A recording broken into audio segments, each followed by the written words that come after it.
If you're looking to buy a home, should you enlist the help of a realtor? And if so, how do you find the right one? Real estate expert TJ Larson is here with the answers. TJ, great to see you as always. Good to see you. You say that one of the most important steps in buying a home is making sure that you have a good realtor. Why do you think this is so important? Number one, it's free. So, I mean, it's not really a hard decision to make. When you go to buy a property, the listing agent has a marketing fee already built in. So your fee is paid. So all the buyer needs to do is find the right realtor. They're going to know the market. They're going to know properties that that buyer may not be able to find on their own.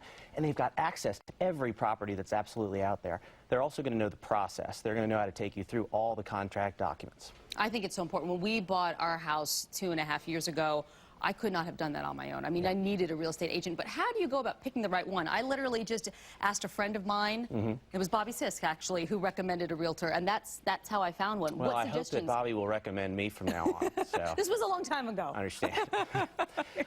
Friends are the best way, in my opinion.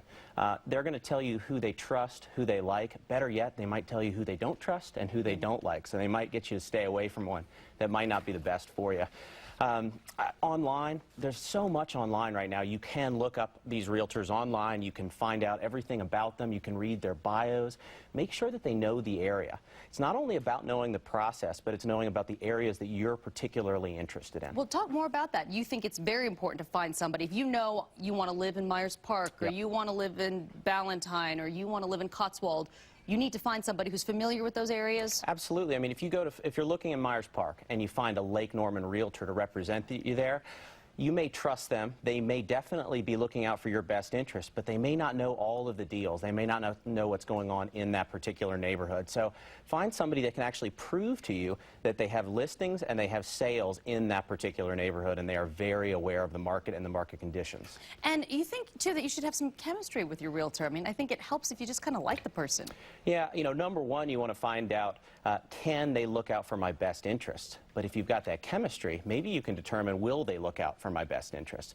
When you've got a buyer's agent, their job is to negotiate for you the best price and the best terms, not just to secure a commission for themselves. So if you've got that chemistry, you know you've got somebody there who's going to want to take care of you. That helps so much. You mentioned the term buyer's agent. We hear that a lot. Listing agent, dual agent. What does all this mean?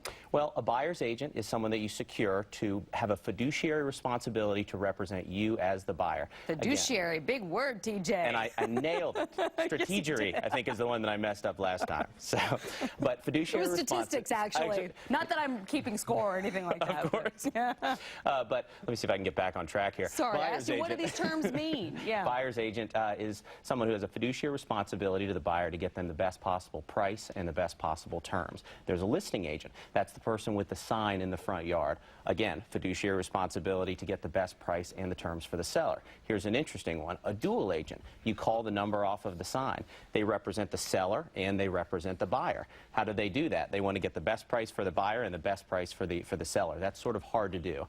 So what they give you is non-privileged information. Everything that you should know as a buyer about that house. Everything that the seller should know about the buyer in terms of financing and those things. And then when it comes to negotiating price, they need to give everybody the pertinent facts about what things are worth and then sort of back out of that part of the transaction. Okay. How does the realtor get paid? They get paid typically 3%. They get paid only when the property closes. So when you've got a buyer's agent who's driving you around every day, nobody's giving them money for the mileage. They only get paid when the sale is consummated at the end. And again, it comes out of typically half of the listing agent's commission. When you go to sell your house, you usually will give a fee of about 6%. 3 of that goes to the buyer's agent, 3 of it goes to the listing agent. That's why I always feel for real estate agents, because you could drive somebody around for hours and hours and hours and never see a dime. So you've got to be really patient. For more information, you can go to TJ's website. It's mytownhome.com, mytownhome.com. And I know he's a good real estate agent. TJ, thank you so much. We appreciate it.